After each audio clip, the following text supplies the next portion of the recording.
भगवती सूत्र में कहा गया है, तेणम कालेणम तेणम समएणम पासा वच्चिज्जा थेरा भगवंतो जेनेव समणे भगवं महावीरे तेनेव उवागच्छन्ति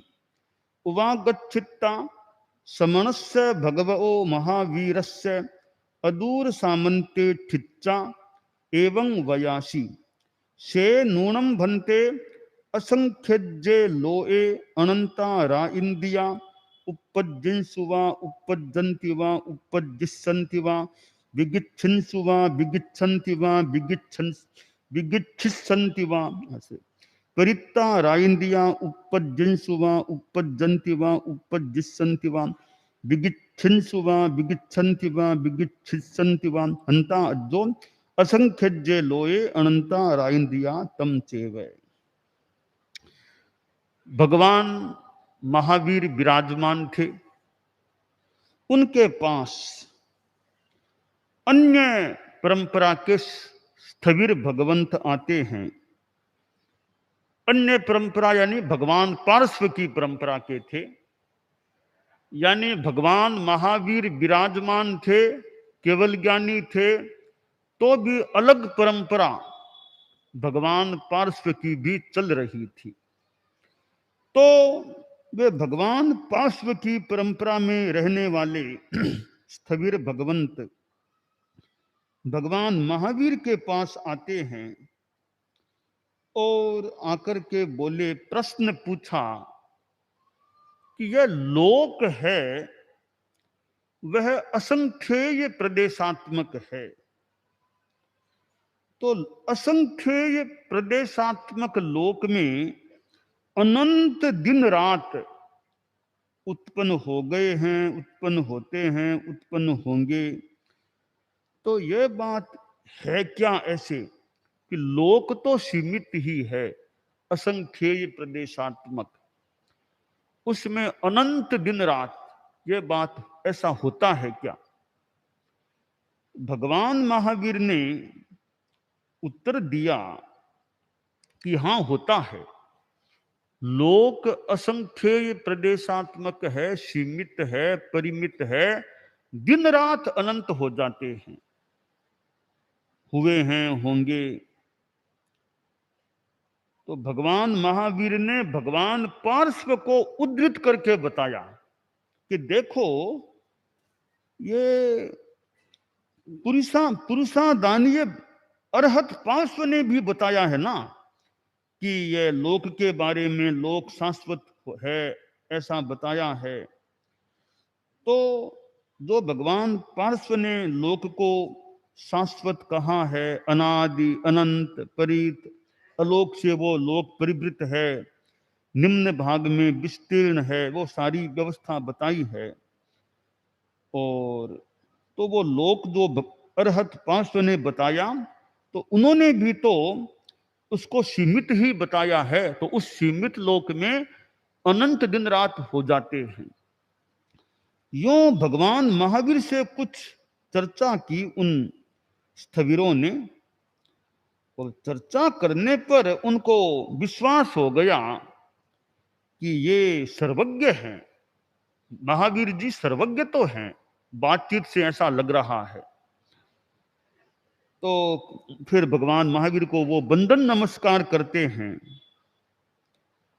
और जब आए हैं वहां तो इतनी बात है, आए और बोले, यह नहीं कि बंदन नमस्कार किया, बस आए, बातचीत कर ली, यानी उनके मन में क्या पता ये कौन लोग हैं। तो आए तब उल्लेख नहीं है कि आए तब बंदन किया, आए बातचीत की, बातचीत के बाद उनको लगता है, विश्वास हो गया कि ये महावीर जी सर्वज्ञ हैं, अब वो बंदन नमस्कार करते हैं।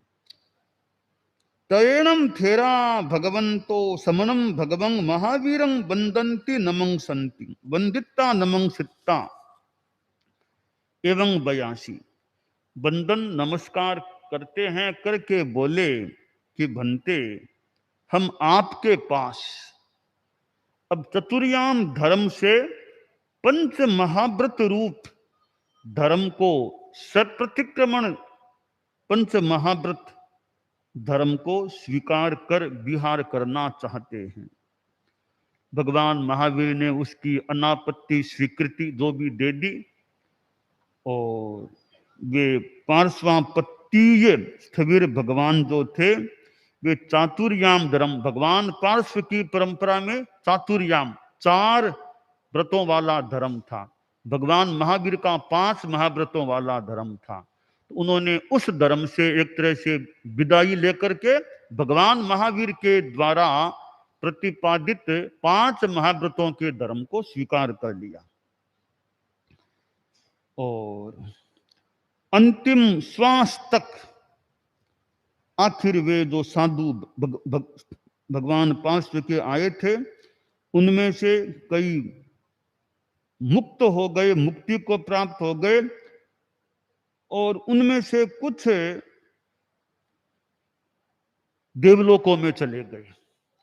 तो यह एक प्रसंग है कि किस प्रकार अन्य परंपरा जो भगवान पार्श्व की थी, उसके जो स्थविर भगवंत थे, वे भी अनेक बार यों भगवान महावीर से या उनके कोई शिष्य आदि से जो भी मिलते रहे हैं और भगवान महावीर की परंपरा में दीक्षित भी हुए हैं। तो यानी तत्व चर्चा करते थे, चर्चा करते, बातचीत करते, बातचीत से लग जाता शायद कि अब ये भी ठीक है, ये ठीक है, फिर अपने परंपरा को छोड़ के ये तो तीर्थंकर हैं, सर्वज्ञ हैं, इनके पास अब तो वो उनके पास उपसंपदा स्वीकार कर लेते, पंच महाव्रत रूप धर्म को भी स्वीकार कर लेते। भगवान पार्श्व यानी अरहत पार्श्व 23वें तीर्थंकर थे, और उनका अस्तित्व काल भगवान महावीर से 250 वर्ष पहले का है। और भगवान महावीर के जो संसार पक्षीय माता पिता थे, वे भगवान पार्श्व की परंपरा के अनुयायी भी थे। और एक तत्व चर्चा की बात भी हो गई कि लोक सीमित है, असंख्येय प्रदेशात्मक है, इसमें अनंत रात दिन। इससे भी विशेष बात यह लगती है, इस असंख्येय प्रदेशात्मक लोक में अनंत जीव रहते हैं। लोक तो असंख्येय प्रदेशात्मक, जीव इसमें अनंत हैं, और एक एक जीव के असंख्य असंख्य प्रदेश हैं। यह थोड़ी सी कम बुद्धिगम्य बात हो सकती है, परंतु वो ऐसी परिणति है कि थोड़े स्थान में ज्यादा जीवों का निवास आवास हो सकता है। तो असंख्येय प्रदेशात्मक लोक में अनंत जीव हैं, कितने पुद्गल हैं, ये सारे इस लोक में रह रहे हैं। तो यह परिणति की विचित्रता है कि किस प्रकार जीव और पुद्गल सीमित लोक में भी समाविष्ट हो जाते हैं। 45 लाख योजन जो स्थान है सिद्धों का, उसमें अनंत सिद्ध आत्माएं विराजमान हैं। भगवान पार्श्व की परंपरा में चतुर्याम धर्म चलता था, और प्रतिक्रमण भगवान महावीर की परंपरा में रोज अब करने की व्यवस्था है। भगवान पार्श्व के साधुओं के लिए यूं रोज प्रतिक्रमण करना अपेक्षित आवश्यक नहीं था। और जब भगवान पार्श्व के जो साधु होते, कोई प्रमाद होता तो प्रतिक्रमण कर लिया जाता, अन्यथा नहीं। भगवान महावीर के शासन में प्रतिक्रमण करना अनिवार्य है। 2 बार प्रतिक्रमण चारित्रात्माओं के लिए अनिवार्य है। सुबह सूर्योदय से पूर्ववर्ती एक मुहूर्त का काल है, उसमें करना। शाम को सूर्यास्त से लेकर एक मुहूर्त का काल, उसमें करना। इन 2 समयों में चारित्रात्माओं के लिए प्रतिक्रमण करना कंपलसरी, अनिवार्य है। कोई बुखार आदि भी आ जाए स्वयं के करने में दिक्कत दूसरा कोई दूसरी चारित्रात्मा या साधु साधु जो भी वो उनको सुना दे, ताकि प्रतिक्रमण से वो वंचित न रह जाएं। तो भगवान महावीर की शासन परंपरा में, और विशेषतया हम हमारे धर्म संघ की बात करें कि 2 बार प्रतिक्रमण करना बहुत जरूरी है चारित्रात्माओं के लिए। तो ये भगवान पार्श्व की परंपरा में ऐसी व्यवस्था नहीं थी, भगवान महावीर की शासन परंपरा में यह व्यवस्था है। और प्रतिक्रमण चारित्रात्माएं करते हैं, श्रावक श्राविकाओं का भी श्रावक प्रतिक्रमण भी होता है कि श्रावक भी प्रतिक्रमण करें, पर श्रावकों के लिए वो नहीं है दिन में 2 बार करना ही पड़ेगा, ऐसी परंपरा संभवतः चालू नहीं है। परंतु श्रावक भी करने वाले कई रोज भी कर सकते हैं, और कोई पक्षी को करते हैं, कोई अपने ढंग से। तो प्रतिक्रमण साधु साधियों चारित्रात्माओं के लिए तो है ही, श्रावक प्रतिक्रमण भी चलता है, तो स्वाध्याय भी हो जाए, थोड़ी प्रेरणा भी मिल जाए, और कोई दोषों की शुद्धि का प्रयास भी उसके द्वारा हो सकता है। तो प्रतिक्रमण एक प्रकार का यह स्नान होता है, साधु के लिए 2 बार का स्नान है, सुबह शाम का। तो इसमें साधु को चाहिए, चारित्रात्मा को, कि प्रमाद न हो, मेरा प्रतिक्रमण हो जाए। प्रतिक्रमण ठीक होता है, रोज का रोज दिन में 2 बार ठीक हो जाए तो बहुत अच्छी बात है कि शुद्धि का एक उपाय है। रोज की रोज हमारी ओर से कुछ शुद्धि का उपाय हो जाए, तो प्रतिक्रमण हो जाए, आलोचना ले ली जाए, तो 2 चीजें, प्रतिक्रमण हो गया और आलोचना ले ली, प्रायश्चित ले लिया। अपना रोज की शुद्धि का एक यह उपाय होता है। तो प्रतिक्रमण में जल्दबाजी ज्यादा होती है। सुना तो यह है कि परम पूज्य कालूगणी के समय मुनि तुलसी थे, तो वे प्रतिक्रमण शाम का इतना जल्दी कर लेते कि शाम का प्रतिक्रमण करके सीखना, अध्ययन के लिए फिर थोड़ा प्रकाश से सीखना कर ले, ऐसा कर लेते। कालूगणी को पता चला, तो कालूगणी ने कहा तुलसी ऐसा नहीं करना, ऐसा मत किया करो, तुम सीखना चाहो तो प्रतिक्रमण से पहले भले कुछ देर कर लो, ऐसा नहीं कि फटाफट प्रतिक्रमण किया और फिर सीखना करो, ऐसा नहीं करना चाहिए। तो कालूगणी ने संभवतः शिक्षा दी मुनि तुलसी को कि सीखना ठीक है, फिर प्रतिक्रमण अच्छी तरह होना चाहिए, बहुत जल्दबाजी नहीं। तो यह शिक्षा मुझे मेरा सुना हुआ है कालूगणी ने मुनि तुलसी को दी थी, यह मैंने संभवतः गुरुदेव तुलसी के मुख से यह प्रसंग, उनके मुख से ही मैंने सुना था कि कालूगणी ने मुझको शिक्षा दी थी कि प्रतिक्रमण यूं ठीक होना चाहिए। तो कालूगणी की जो शिक्षा मुनि तुलसी को मिली हम सब के लिए, हालांकि आजकल वो स्थिति नहीं है कि रात को प्रकाश नहीं होगा इसलिए करें। उस जमाने में तो वो प्रकाश की समस्या थी कि रात को प्रकाश तो मान लो न मिले, कृष्ण पक्ष और प्रकाश नहीं मिले, तो जितना हो सके फटाफट सीखना कर लें। तो फिर भी सीखना उनका तो एक फिर भी एक लक्ष्य वो अध्ययन का रहा होगा, परंतु उससे भी ज्यादा महत्व प्रतिक्रमण का है। तो वर्तमान में भी हम लोग जो चारित्रात्माएं हैं, तो हम भी प्रतिक्रमण को मान सम्मान अच्छा देते रहें। मान सम्मान का मतलब अच्छी तरह करने का प्रयास करते रहें, तो यह हमारे लिए हितकर, श्रेयस्कर, क्षेमंकर, शिवकर, शिवंकर हो सकता है। तो यह हमारे आगम वांग्मय में प्रतिक्रमण की जो बात आती है कि भगवान महावीर का शासन काल है, वो पंच महब्बयम सपरिक्रमणम, भगवान महावीर की शासन परंपरा में 5 महाव्रत प्रतिक्रमण सहित होते हैं। तो प्रतिक्रमण का अर्थ क्या है, मतलब क्या है? एक संस्कृत का श्लोक है, स्वस्थानात यत् परस्थानम प्रमादस्य वशाद गतः तत्रैव क्रमणम भूयः प्रतिक्रमण मुच्यते, कि अपने स्थान से पर दूसरे स्थान में प्रमाद से जाना हो गया, वापिस वहीं आना, लौटना, यह प्रतिक्रमण होता है। अपने स्थान से मतलब अपना जो चारित्र का स्थान है उसमें थोड़े से बाहर हो, थोड़ा सा प्रमाद हो गया तो वापिस अपने आप में आ जाओ, अपनी साधना में आ जाओ। तो ये वापिस आ जाना, लौटना प्रतिक्रमण है।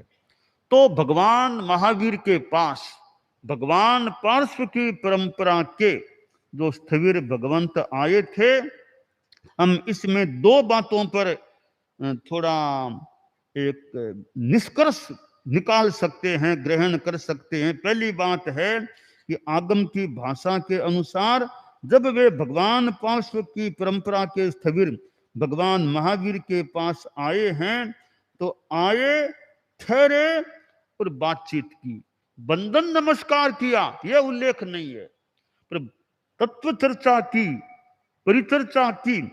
चर्चा से उनको लगा, उन भगवान पार्श्व के स्थविरों को, कि ये महावीर जी हैं, वो सब्बनु सब्बदरीसी, वे महावीर को, भगवान महावीर को सर्वज्ञ और सर्वदर्शी के रूप में पहचानते हैं।